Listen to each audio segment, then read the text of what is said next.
di wow. At syempre, okay mga bossing. Woo! Ayan mga bossing. Ano? Sabi ko, di wow, di ba? Well, tama kayo na nakita at nasilip. Napaka-rare. Actually, ngayon lang may dumaan sa akin na ganito, no? Ano to? Ano ba? This speaker tsaka amplifier. Anyway, this is Kenwood JL860. Nung time nito mga bossing, ito yung talagang panghatawan. Dikinseng, 3-way siya at dikinseng yung kanyang main woofer, mid-range and tweeter. Nandyan yung specs nya.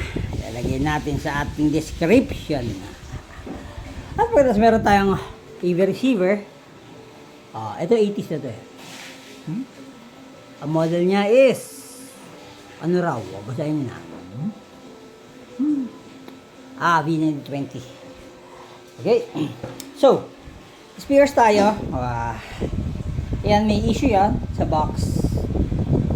Kung makikita nyo, lumobo na yung hindi, pero sa mga mapagmahal sa speaker, konting himas lang yan. Although hindi mo na yan, pwede mo naman gawin ng as is na bago, no? Pero paano mo pa ma-feel or maririnig na, di ba? Ilawan niyo pa ako. Okay. So, ito yung JL860. 3-way, 3-speaker system siya. Pedals niya is 8 ohms. Maximum out is 180 watts. Di ba mga boy?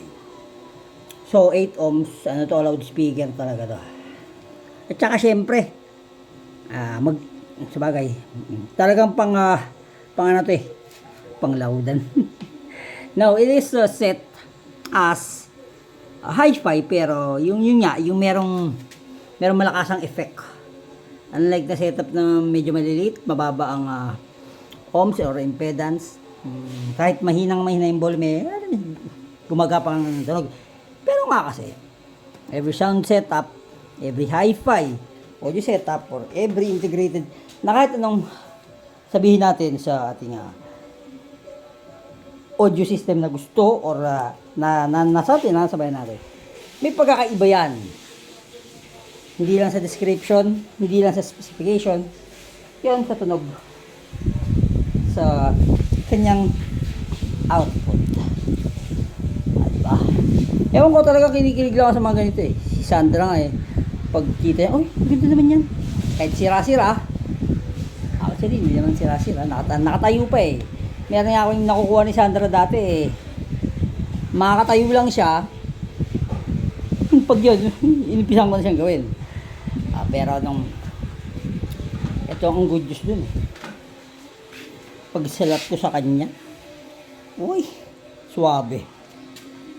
Ganun din, parang sabit. Siyempre Twitter and mid-range na lang hindi natin test, pero sabi ko nga ako may parang psychic power ako pagdating sa electronics. Para mga bossing, siyempre hindi ko mapapatagalin ayusin to.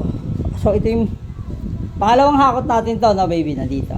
The second lang na hakot natin sa ating new base na naman.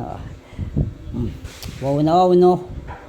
JL860 Kenwood. Ano to? 80s era to mga bossing. And syempre yung ating V20 2090 ba? Tama. Yan yung yan yung inspiration ng mga mini component na BX series. Pero yun yung pansin yung ang talaga feature ko lang si Kenwood eh.